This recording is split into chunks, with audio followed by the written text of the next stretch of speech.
Money doesn't lie. People just repeat the same dumb myths forever.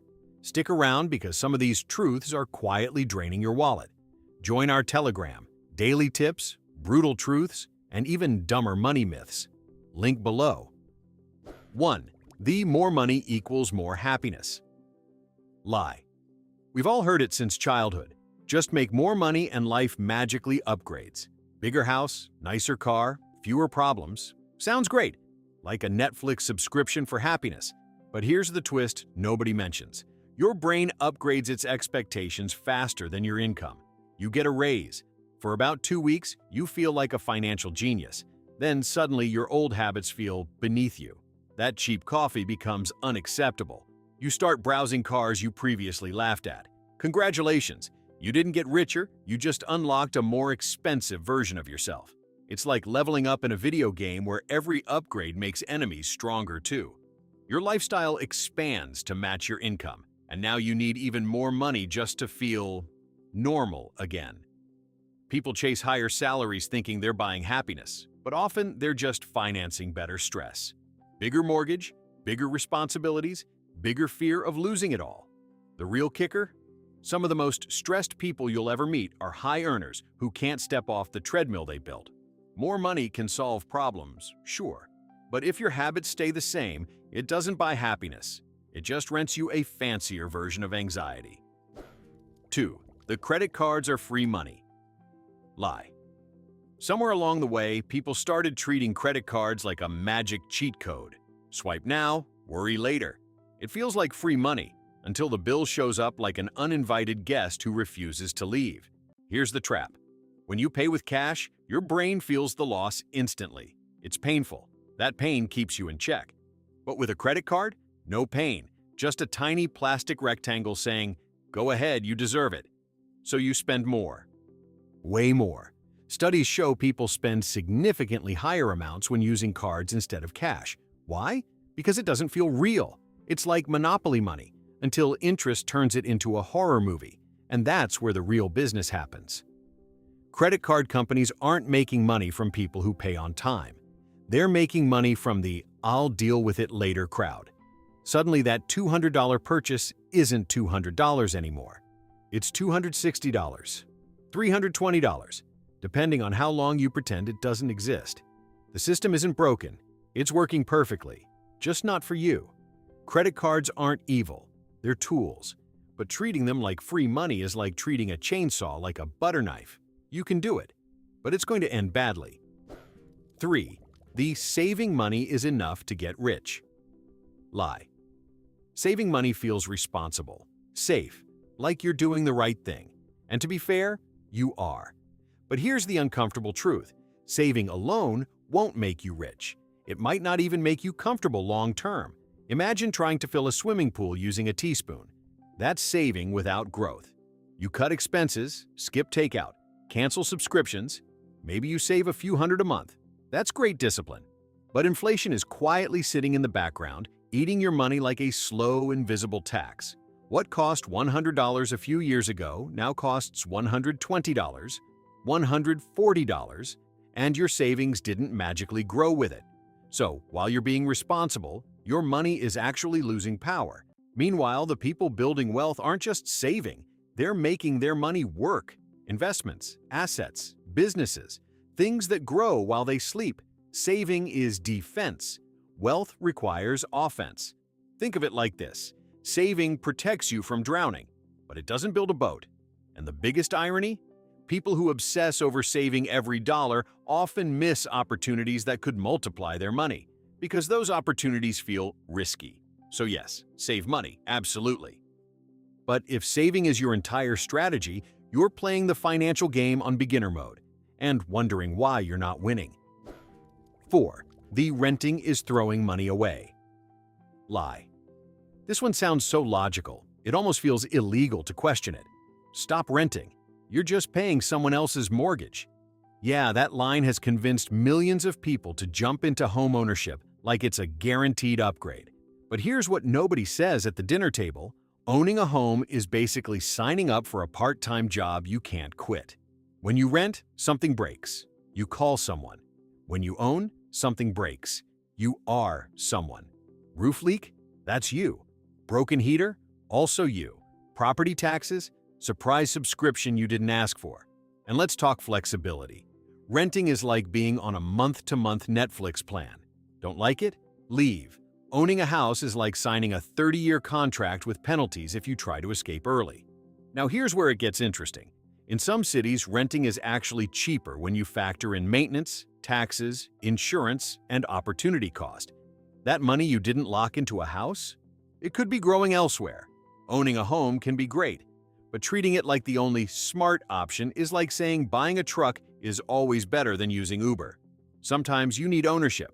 Sometimes you need flexibility. The real mistake isn't renting. It's blindly following advice that worked for someone in 1987. 5. The high salary means you're rich. Lie. This is one of my favorites because it fools smart people all the time. You meet someone making 6 figures and instantly think, wow, they've made it. But income is just one piece of the puzzle, and honestly, not even the most important one. Because here's the reality. High income often comes with high expenses, and even higher expectations. That person making $150,000? They might also have a $3,000 mortgage, a car payment that looks like rent, subscriptions they forgot about, and a lifestyle that quietly eats everything they earn. It's like having a bucket with a huge hole at the bottom. Doesn't matter how much water you pour in, it never fills up.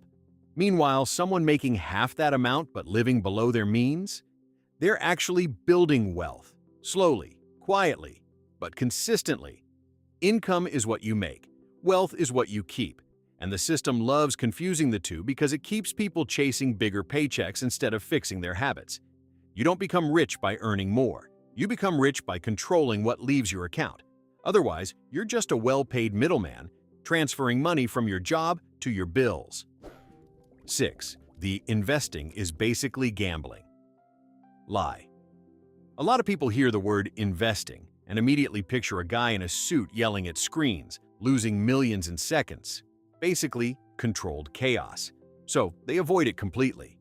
Too risky, they say, while their money quietly loses value sitting in a savings account. Here's the irony. Not investing is often the bigger risk. Now yes, if you treat investing like a casino, it becomes one. Chasing trends, buying whatever's hot, listening to random internet gurus, that's not investing. That's financial roulette. But real investing? It's actually boring. And that's the point. It's putting money into things that grow over time, companies, indexes, assets, and then doing something incredibly difficult. Nothing. Just letting time do the work. The problem is, people want excitement. They want quick wins. So they turn a long-term strategy into short-term chaos. Imagine planting a tree and digging it up every week to check if it's growing. That's what most people do with investments. And then they say, see, doesn't work. Meanwhile, the patient ones, the boring ones, are quietly building wealth in the background. Investing isn't gambling, but if you treat it like gambling, don't be surprised when the house wins. 7. You need money to start making money. Lie. This one sounds smart, responsible, almost wise. I'll start investing when I have more money. Translation. I'll start later, and later quietly turns into 5 years. Here's the truth nobody likes hearing. Most people don't start because they don't have money. They don't start because it feels uncomfortable. Yes, having more money helps, obviously. But waiting until you feel ready is like waiting to go to the gym until you're already in shape. It doesn't work like that. Some of the best financial habits are built when the stakes are small. Investing $50, $100, even $200, it's not about getting rich overnight. It's about learning how the game works before the numbers get serious. Because here's what happens. People who wait suddenly get a big paycheck or bonus and have no idea what to do with it. So they either freeze or make expensive mistakes. Meanwhile, the person who started small, they've already made the beginner errors. They understand the ups and downs. They don't panic when things move. Money doesn't magically make you smarter with money. Experience does. So no, you don't need a lot of money to start. You need the willingness to look a little clueless at the beginning. Because that's how everyone who's good at this started. 8. If it's cheap, it's a good deal. Lie. We've all done it. You see something on sale, 50% off, and suddenly your brain goes, well, I'd be losing money not buying this. That's how you end up owning things you didn't even want 5 minutes ago. Cheap feels smart. It feels like winning. But cheap and valuable are not the same thing.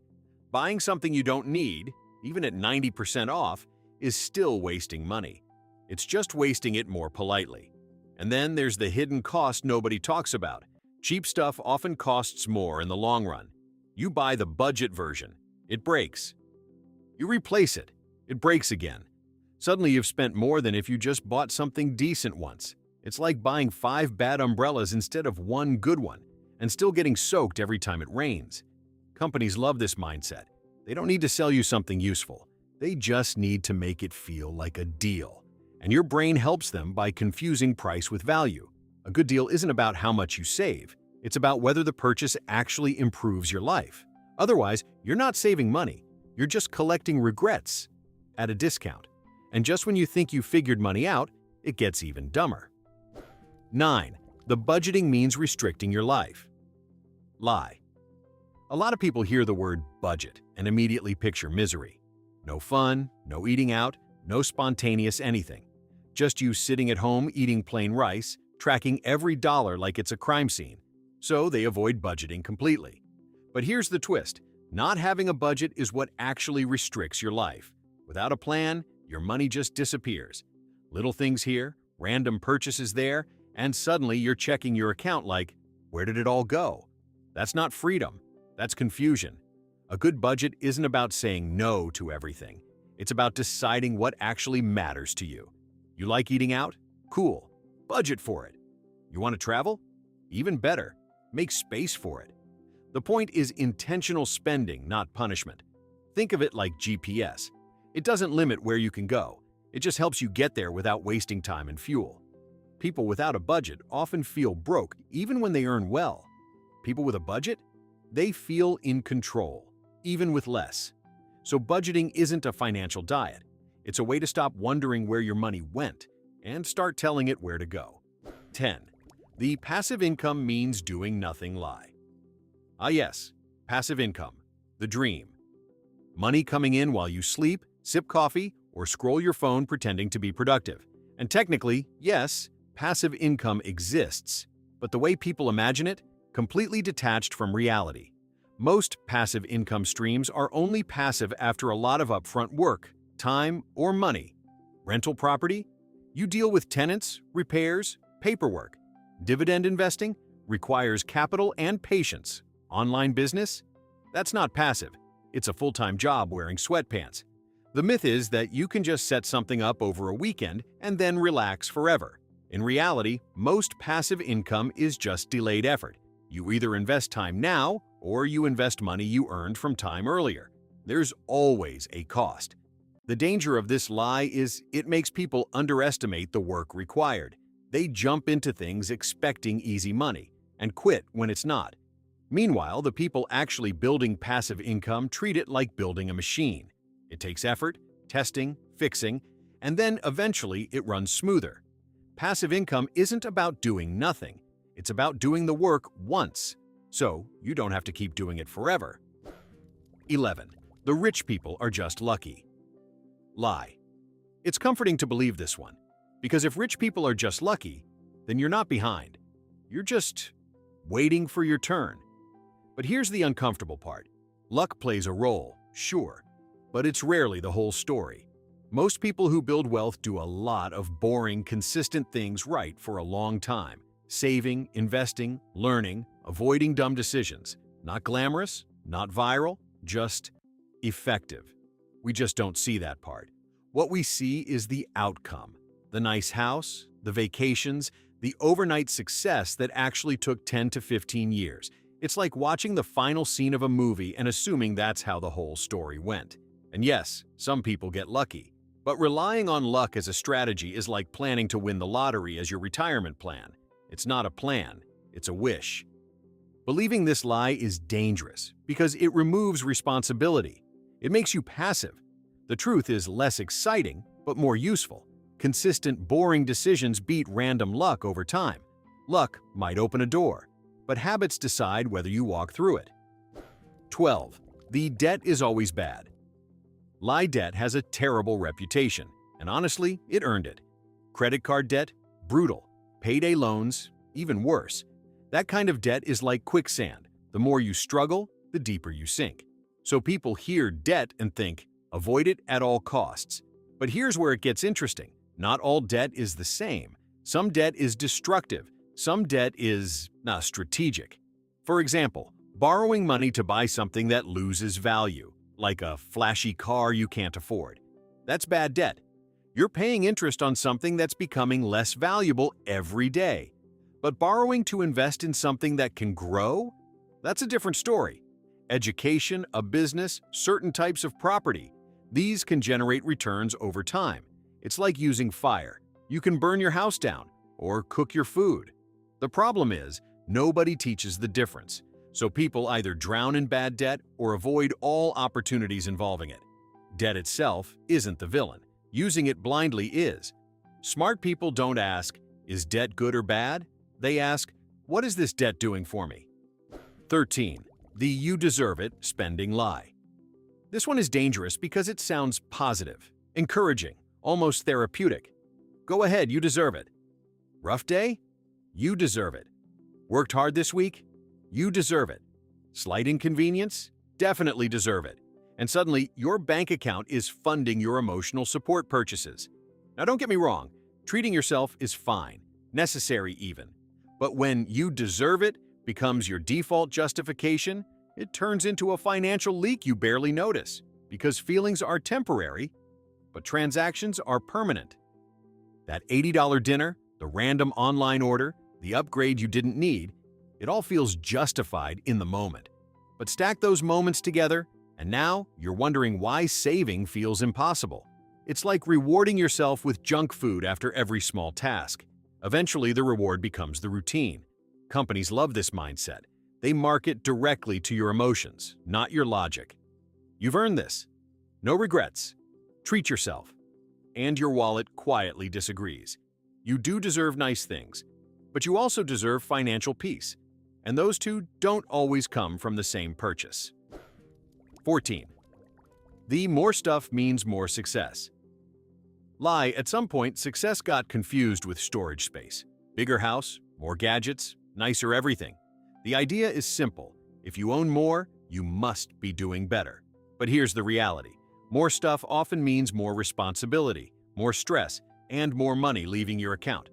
Every item you own needs maintenance, space, attention.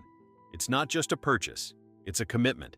That expensive car, it comes with insurance, repairs, anxiety about scratches.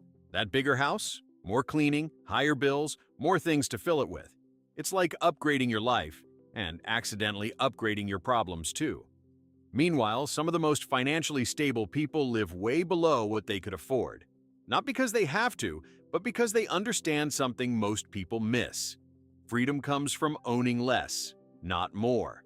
When your lifestyle is simple, your financial pressure drops. You're not constantly chasing the next upgrade just to feel on track. Stuff doesn't make you successful, control does. And the more your happiness depends on things, the easier it is for money to control you, instead of the other way around. 15. The I'll start later. Lie. This is probably the most expensive lie on the list. I'll start saving later. I'll invest when things settle down. I'll figure it out next year. Sounds harmless. Responsible even, like you're waiting for the right moment. But here's the problem. The perfect time doesn't exist. There's always something. Bills, stress, uncertainty, distractions. Life doesn't suddenly become financially convenient. And time? That's the one thing you can't earn back. Starting early isn't about having more money. It's about having more time for that money to grow. Think of it like planting a tree. The best time was years ago. The second best time is now.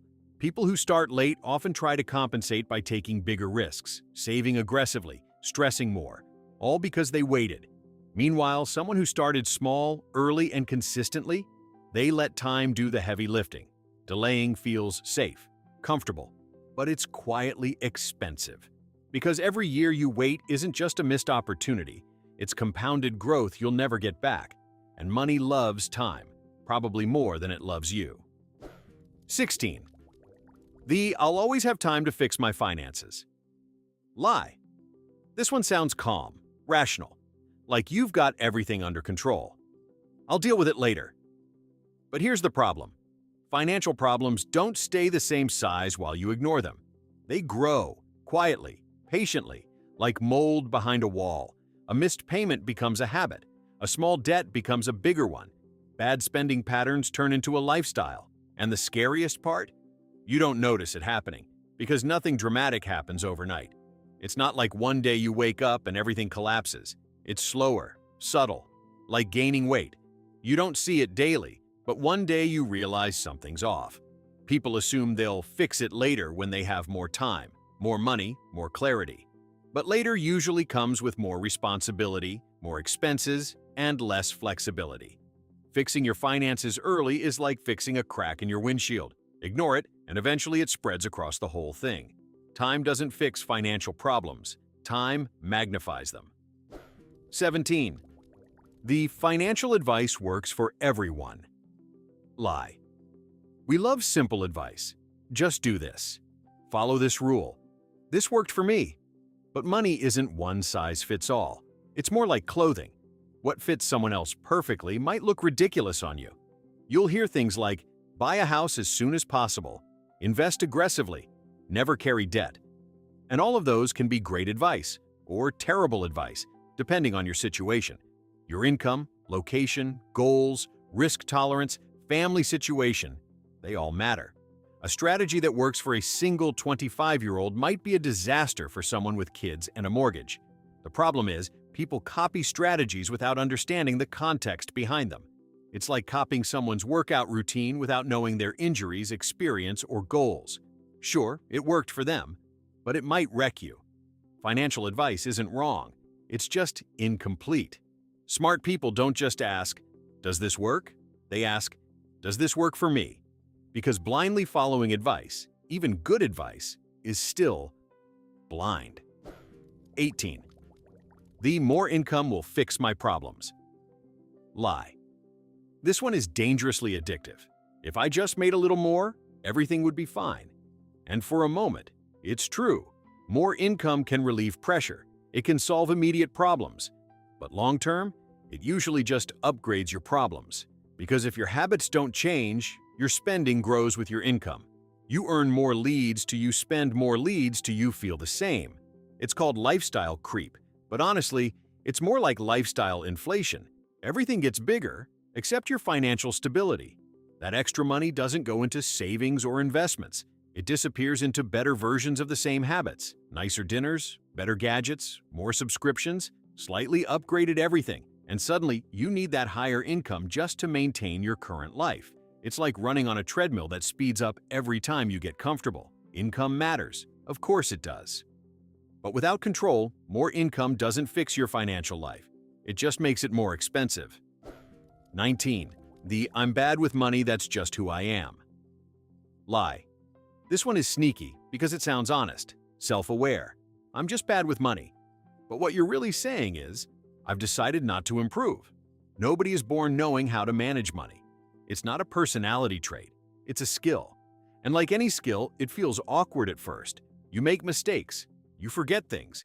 You feel uncomfortable tracking expenses or making decisions. So instead of learning, people label themselves. I'm just not good at this. Imagine saying that about driving, or cooking, or using a phone. You weren't good at those either, until you practiced. The danger of this lie is it becomes your identity. And once something feels like who you are, changing it feels impossible. So you stop trying. Meanwhile, people who are good with money aren't geniuses. They just learned slowly over time, often after making a lot of mistakes. You don't need talent for money. You need attention and repetition. Because I'm bad with money isn't a fact. It's just a story you've been telling yourself long enough to believe. 20. The small expenses don't matter. Lie. Nobody goes broke from one big purchase. They go broke from 1,000 small ones. That daily coffee, the random app subscription, the quick online order because it's only $15. Individually, harmless. Together, expensive. It's like a leaking pipe. One drop doesn't matter, but leave it long enough, and suddenly you've got a problem. The tricky part is, small expenses don't feel dangerous. They don't trigger alarm bells, they feel normal. That's why they're powerful. People obsess over big financial decisions, cars, houses, investments, but completely ignore the daily habits quietly draining their money. And here's the kicker. Small expenses are also the easiest to fix. You don't need a huge life change, just awareness. Because when you track where your money actually goes, it's usually not the big things that surprise you. It's the small, repeated ones. Money doesn't disappear dramatically. It leaks quietly. 21. The "if I don't see it, it doesn't affect me" lie. This is the autopilot lifestyle. Subscriptions you forgot about, automatic payments, bills quietly deducted in the background. You don't see the money leave, so it doesn't feel real. Until one day you check your account and think, wait, what just happened? Out of sight, out of mind works great for cleaning your room. Terrible strategy for money. Because when spending is invisible, it becomes effortless. And effortless spending is dangerous. Streaming services, apps, memberships, they're designed this way on purpose. Small amounts, automatic billing, minimal friction. You don't cancel because it's just a few dollars. But stack 5 to 10 of those together, and now you've got a noticeable chunk of money disappearing every month for things you barely use. It's like having a group of tiny financial vampires politely sipping your account dry. The fix isn't complicated. You just need visibility. Check your statements, review subscriptions, make your money visible again. Because what you don't see doesn't just affect you, it quietly controls you. 22. The "I'll save what's left over" lie. This sounds reasonable, responsible even. I'll pay my bills, spend what I need, and whatever's left, I'll save. And then, nothing's left. Every single month. Because money expands to fill the space you give it. If saving is the last priority, it becomes optional. And optional things are the first to disappear. It's like going to a buffet and saying, I'll eat healthy after I try everything else. Yeah, good luck with that. What actually works is flipping the order. Save first, then spend what's left. Not because you're strict, but because you're realistic. When saving happens automatically, right after you get paid, you don't have to rely on discipline later when you're tired, stressed, or tempted by something shiny. People who save consistently aren't more disciplined. They just don't give themselves the option to skip it. Because here's the truth. If saving depends on what's left, it will always be nothing. 23. The financial success requires extreme sacrifice lie. This one scares people away before they even start. The idea that to win with money, you have to give up everything fun. No dinners out, no travel, no enjoyment, just decades of saying no until one day you're allowed to live. That sounds less like a plan and more like punishment. And honestly, it doesn't work for most people. Extreme restriction leads to burnout. You hold it together for a while, then eventually snap and overspend just to feel normal again. It's like going on a crash diet. You lose weight fast and then gain it all back. Sustainable finances aren't about cutting everything. They're about balance. Spend on what you actually care about. Cut what you don't. Love traveling? Budget for it. Don't care about expensive clothes? Great, skip them. The goal isn't to eliminate joy. It's to eliminate mindless spending. Because a financial plan you hate is a plan you won't follow. And the best strategy isn't the most extreme one. It's the one you can stick to without feeling like you're ruining your life. 24. The "I'll be happy when I hit this number" lie. We all have that number in our head. I'll be fine when I make X dollars. When I save X dollars, I'll relax. And it feels real, concrete, like a finish line. But here's what actually happens. You hit the number and immediately move it. Because your brain doesn't celebrate for long. It adapts. That $50,000 goal becomes $100,000. That $100,000 becomes $250,000.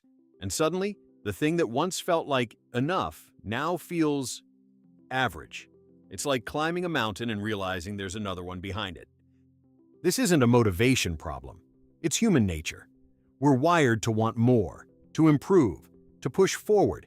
But if you tie your happiness to a moving target, you'll always feel behind. Money can improve your life, no doubt. But if you don't define what enough actually means for you, you'll spend your whole life chasing a number that keeps running away. And that's not financial freedom. That's just a more expensive version of stress. 25. The everyone else knows what they're doing. I scroll social media for 5 minutes, and it looks like everyone has their financial life figured out. Investments, side hustles, perfect decisions. Meanwhile, you're sitting there thinking, I have no idea what I'm doing. Here's the truth. Most people are guessing. Some are just more confident about it. People share wins, rarely losses. You don't see the bad investments, the mistakes, the debt, the stress. You see the highlight reel. It's like watching a cooking show and assuming nobody ever burns food. Comparing yourself to that illusion is dangerous because it makes you feel behind when in reality, you're just seeing a filtered version of someone else's life.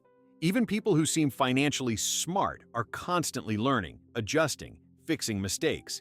There's no final level where you suddenly understand everything. Money is a game of ongoing decisions. So if you feel like you don't fully know what you're doing, you're normal. The difference is, some people keep learning anyway. 26. The one big move will fix everything lie, approximately 220 words. People love the idea of a breakthrough moment, a big investment, a perfect decision, one move that changes everything, like a financial shortcut. But real life doesn't usually work like that. Wealth is rarely built from one big action. It's built from hundreds of small ones, saving consistently, spending intentionally, avoiding dumb mistakes, repeating that process over and over. It's not exciting, it's not dramatic. And that's why people ignore it.